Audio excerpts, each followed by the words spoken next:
네, 오늘은 아웃라이어 책을 발표를 할 텐데요. 일단은 아웃라이어가 무슨 뜻인지 아시는 분 계세요? 앞에 나와 있는 게 있었죠. 이게 단순한 표본으로 측정이 불가능한 게 아니라 그걸 넘어서는 되게 여기서 말로 한 거는 성공하는 사람들 중에서도 정말 1%, 세계적으로 1% 성공한 사람들 있잖아요. 빌 게이츠 같은 사람들. 그런 사람들이 어떻게 성공을 했는지 그 책에서 나와 있는데, 그 두 번째로 이렇게 두 개로 나눠서 얘기를 해요. 첫 번째는 기회, 그리고 두 번째는 유산, 이렇게 나눠서 얘기를 하는데, 첫 번째 기회는 마태복음 효과라고 해서 이렇게 나오는데요. 무릇 있는 자는 받아 풍족하게 되고 없는 자는 그 있는 것까지 빼앗기리라. 이 책에서 예로 든 거는 그 아이스하키 선수들이 나와요. 캐나다 하면은 아이스하키잖아요. 스포츠가 제일 유명한 게. 근데 그 아이스하키 선수들을 조사를 해보니까 선수들이 거의 다 1월에서 3월 사이에 태어난 사람들이 많은 거예요. 그래서 그 이유를 보니까 이제 일찍 태어났으니까 맨 처음에 그 선발을 할 때 1월 기준으로 선발을 한대요, 선수들을. 근데 아무래도 조금 더 일찍 태어난 사람들은 어릴 때 성장하는 게 되게 속도가 빠르니까 조금이라도 한 달이라도 두 달이라도 더 일찍 태어난 사람들이 발육이 더 남다를 거 아니에요. 그래서 그런 사람들이 더 많이 성장하게 되고, 그래서 처음부터 태어날 때부터 아웃라이어였던 게 아니라 다른 사람들보다 출발점이 살짝 빨랐던 것 뿐이에요. 그래서 그게 기회를 조금 더 많이 얻을 수 있는 그런 것들을 계속 이제 이어나가는 거죠. 그래서 이제 그게 첫 번째로 나와 있는 게 마태복음 효과였고요. 그 다음에 두 번째로 나와 있는 거는 비틀즈를 예로 들어서 나왔는데, 1만 시간의 법칙, 매직 넘버. 우리는 함부르크에서 하루에 8시간씩 연주해야 했어요. 그래서 이 비틀즈가 정말 유명한 밴드잖아요. 근데 이 밴드가 처음부터 천재적으로 타고난 재능도 있었지만, 가장 중요했던 거는 10,000시간을 넘게 연습을 했기 때문에 이 분야에서 최고가 될 수 있었다고 해요. 그래서 원래 이 밴드가 영국 밴드잖아요. 근데 독일 함부르크에서 초청을 받아가지고 간 거예요. 근데 영국에 있었을 때는 하루에 1시간도 제대로 연습을 못 했는데, 함부르크에 가니까 딱 클럽을 마련을 해주고, 거기서 하루에 8시간 넘게 제 연습에만 집중할 수 있는 환경을 만들어준 거예요. 그래가지고 거기서 정말 열심히 연습을 했대요. 하루 8시간씩. 그렇게 하다 보니까 안 해본 연주법들도 막 시도를 하게 되고, 그러니까 다른 밴드들보다 앞서갈 수밖에 없게 되는 거예요. 그래서 타고난 천재적인 음악적인 감각 플러스 연습까지 해서 기회를 놓치지 않고 열심히 하게 돼서 아웃라이어로 거듭났다.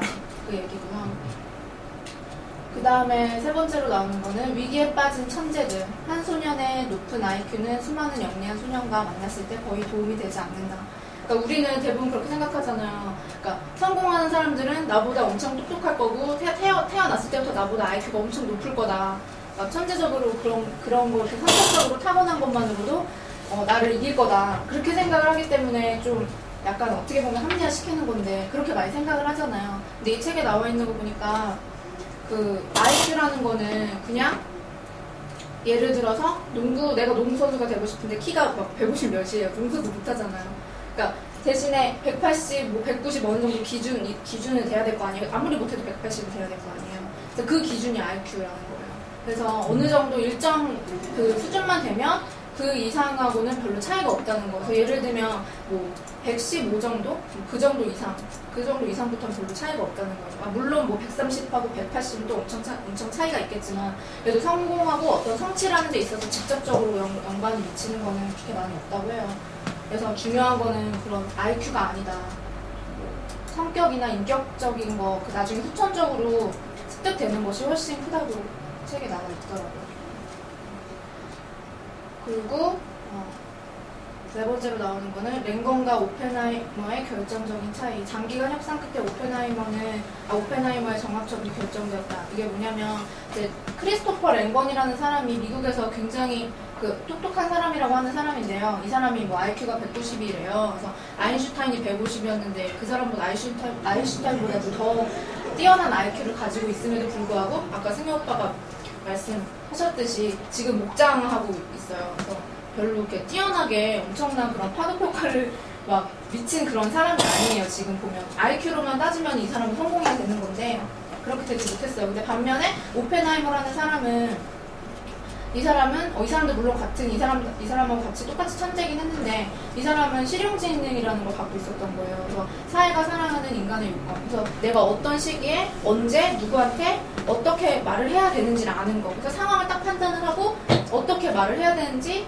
내가 이걸 어떻게 어필해야 되는지, 내가 지능 갖고 있는 걸 어떻게 사람들한테 알려야 되는지 그런 걸 알고 있었던 사람이고, 랭건 같은 경우는 가정 환경이 되게 중요하다고 하는데 이 사람하고 이 사람하고는 되게 가정 환경이 달랐다고 해요. 그래서 랭건 같은 경우는 배달은 다 그 가족들도 다 배달의 형제들이었고, 막 아빠가 막 맨날 술만 마시는 사람이었고, 뭐 첫 번째 아빠는 막 자살하고 막 이런 가정 환경에서 태어나서 그 부모님들하고 되게 이런 유대감을 형성할 수도 없었고, 그 가족에서 되게 많이 좌절을 느낀 그런 사람이었고, 오펜하이머 같은 경우는 굉장히 자기 지능을 어필할 수 있는 사람이었고, 그리고 집안 환경도 굉장히 좋았고, 그리고 사람들하고 이렇게 협상하고 하는 것도 어릴 때부터 그런 환경적으로 주어진 거예요. 그래서 이 사람은 되게 그런 거 많이 습득을 한 사람이었어요. 그래서 이 사람은 자기가 듣기 싫은 수업을 들으라고 했다는 이유 하나만으로 자기 선생님을 그 독살하려고 했었던 죄까지 저질렀는데도 협상을 해가지고 정학 처분이 되고 그냥 심리치료를 받게 거기서 끝낸 거예요. 근데 반면에 랭거는 뭐 전액 장학금까지 받게 됐는데 그거를 뭐 재정적인 서류를 제대로 구비하지 못했다는 이유 하나만으로 그 장학금이 그게 무효가 돼서 학교도 제대로 졸업을 못하게 된 거예요. 그래서 이게 그래서 실용지능이 굉장히 중요하다고, 내가 어떤 상황에 어떻게 말을 해야 되는지 그런 게 되게 중요하다고 해요.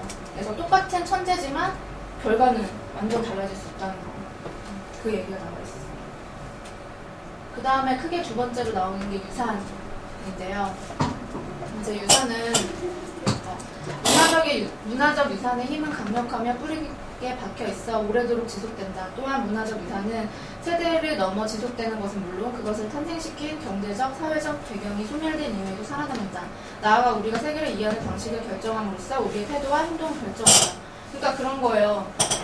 예를 들어서 우리나라 막 팔도, 지방, 사투리가 다 다르잖아요. 그게 옛날부터 계속 전해져 온 거잖아요. 언어가, 습관이. 그러니까 그렇게 계속 살아남는다는 거예요. 계속해서 유전이 아니라 그렇게 뭐라고 해야 되지? 이어져 간다는 거예요. 그래서 그게 한 나라의 어떤 문화적인 걸 만들고 정체성을 만들고 우리를 다 환경적으로 이렇게 영향을 미쳐서 우리도 모르게 그런 걸 다 만들어주는 거예요. 우리 자신한테 만들어주는 거예요. 그런 거가 나와요. 다음에.